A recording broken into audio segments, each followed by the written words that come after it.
sida ay riishada ama baalka meesha suran uu isu rogrogayo u dheeliyayo aanu markaas si saaniye meel u taagnaan karin buu ku tilmaamay sallallahu alayhi wasallam qalbigi mar hadii qalbigu uu sidaa yahay iimaankana uu ku dul fadhiyo inuu marna kor aado marna hoos u dhaco waa dabiica marka uu leeyahay sallallahu alayhi wasallam hadith waxa uu ku yiri la qalbu ibn adam asra'u taqalluban min alqidri idha istajma'at ghalayana qalbiga aadanaha ayaa wuxuu ka degdeg badan yahay xagga sida dheri karkarayo dab la saaray oo karisu isu rogrogo qalbiga ka daran buu markaas haddana wuxuu yiri idha istajma'at ghalayana markii aad u karkarto xadiid kale wuxuu yiri sallallahu alayhi wasallam qulubta aadanaha dhanba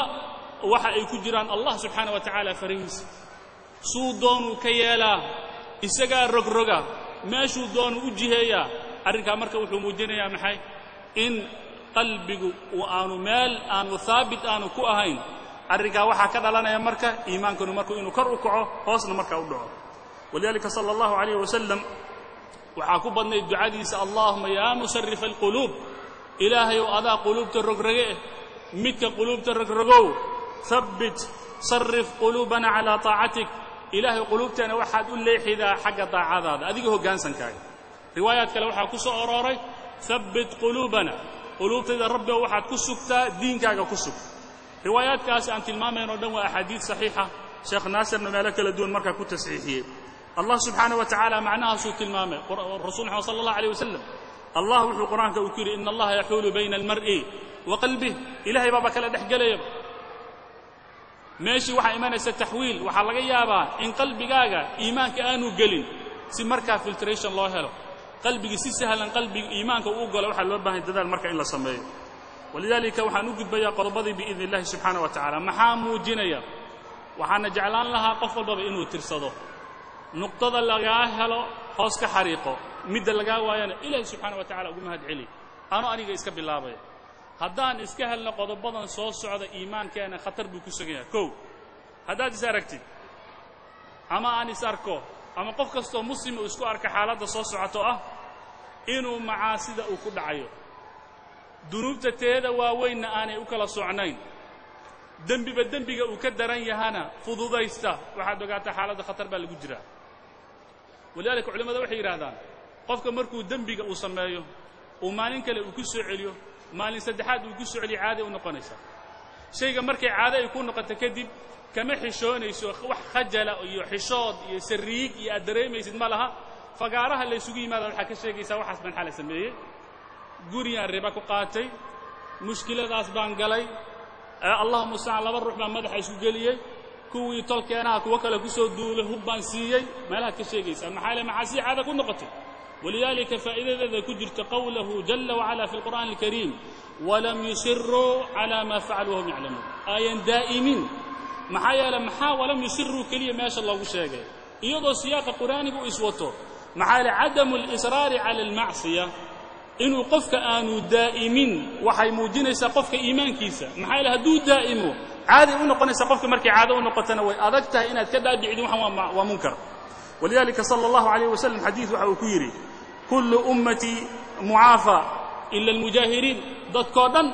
دنبق ولا عفي إلا قليها مركا ما لها اللي يسقي ماذا كالشيغة مركا وحيري صلى الله عليه وسلم إساقوا الشرح يا مجاهرة وحيري قفبا حلوك الحمي سمينيا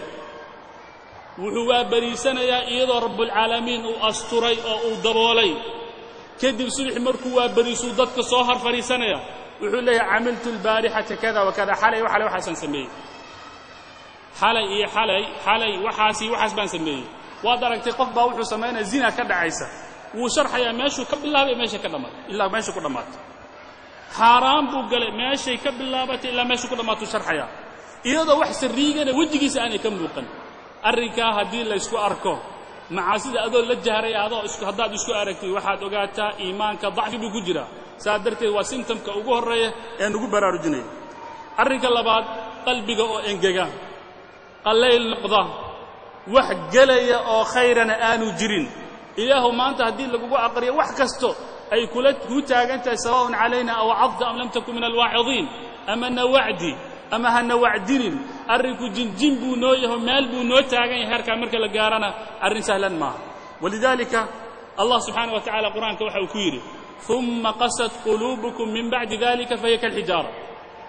انت كدب قلوبتين واي انجكتي وحين لم من نقطة سيدة دقحان توكل marka dambe waxa laga joogo dhagxaan in loo gafama dhagxaanta hadii qulubteena iyo dhagxaanta la isbarbar dhigo oo aan niraha dhagxaanta iyo annaga dhagxaanta anaga adag ama dhagxaanta nala mid hadaan niraha dhagxaanta waa loo gafay in loo gafana waxa muujinaya quraanka aayada marka la sii wado wuxuu leeyahay wa inna min al-hijarati an loo gafina dhagxaanta waxa kamida lama yatafajjaru minhu al-anhar kuwa biyo ka soo burqada wa inna minha lama yashaqqaq fayakhruju minhu al-ma kuwa waxa jira dhanbalmo biyuhu ay ka durarsadaan wa inna minha lama yahbatu min khashyati Allah kuwa waxa jira soo dilan dilooma iyo ilaahay subhanahu wa ta'ala ka baqay ayad kalena waxa ahayd hadii quraanka aan ku soo dajin lahayn buuraha dushooda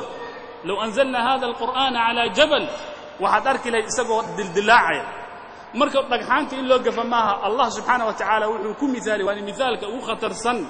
ee aan dul marno in qalbigeena dhagax lagu misaaliyo qofkana markuu qof ka soo taago wuxuu leeyahay ma dhagax baa tahay waxba ku gari waayeen xaaladda saddexaad hadii la isku arko iimaanka inuu dacfi uu ku jiro muujinay waa maxay cibaadada markaad sugi weysid salaada marka lagu jira maankaagu maqan yahay dhamaanteena sidaa ah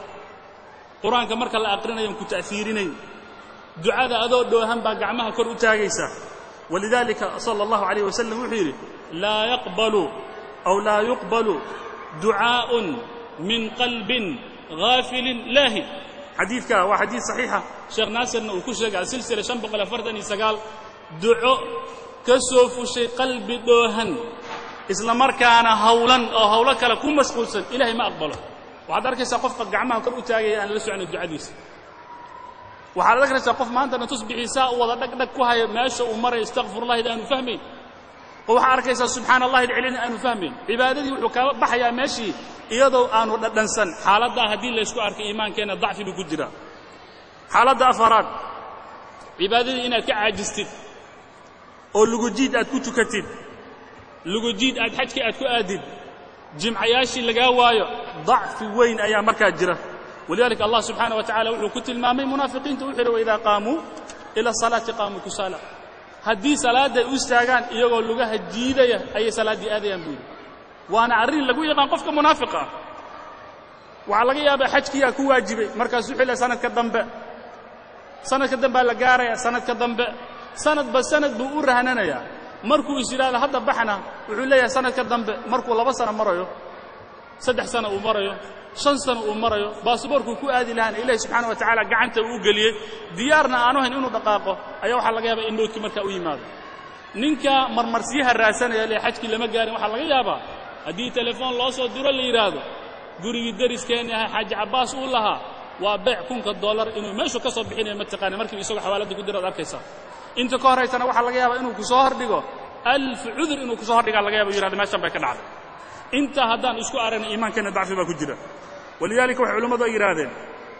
اما رسول الله صلى الله عليه وسلم يقول لا يزال قوم يتاخرون حتى يؤخرهم الله ضد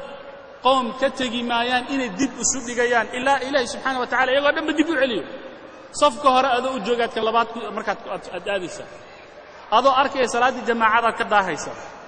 ado arkaya in aad tukan kartid sunantii ba ka gaabinaysa xaaladda hadii la isku arko iimaankii hoos buu dhacay ولذلك وحا لو يقانا صحابه رسول الله صلى الله عليه وسلم اما انبيادي بالله مركو كان انهم كانوا يسارعون في الخيرات ويدعوننا رغبا ورهبا وحا ان كو وترتم ودغدغ خيرات الهينا بريه واتن ايات القران كايلا وحيابا لو اقونسن كره وحا كميدا ان ايمانك وضعف ku jiro qofku uu seexanaya habeenkii subaxii buu soo toosiyay iyadoo wax yaani problem iyo mushkilad aan ku iman laakiin waxa arkaysa qofkii wajigiisa bedelan 10 daqiiqo qofku qoslay 10 daqiiqo maankiisu maqay 10 daqiiqo dadkii buu marka u gacan qaaday 10 daqiiqana uu xanaaqsay qof shalay asalaamaysay oo aad xabadka ku haydiba maanta ka soo horbax salaanta u dhaafaysa mizaajkaaga iyo moodkaaga dhan baa isbedelaya walidaalika waxa arkaysa waxaan ugu badan maanta moodkayga caadi ma aha caadi mihi maalmahan oo dhan waxa laga yaabaa qofka inuu yiraahdo kan ahlu diinkan inuu yiraahdo jin baan isaga shakisanahay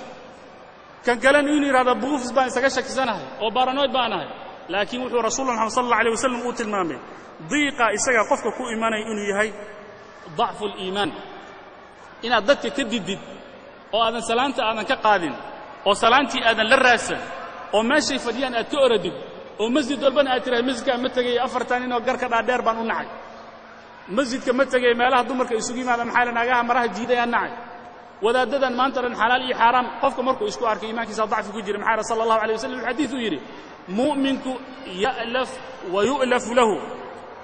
المؤمن يألف ويؤلف ولا خير في من لا يألف ويؤلف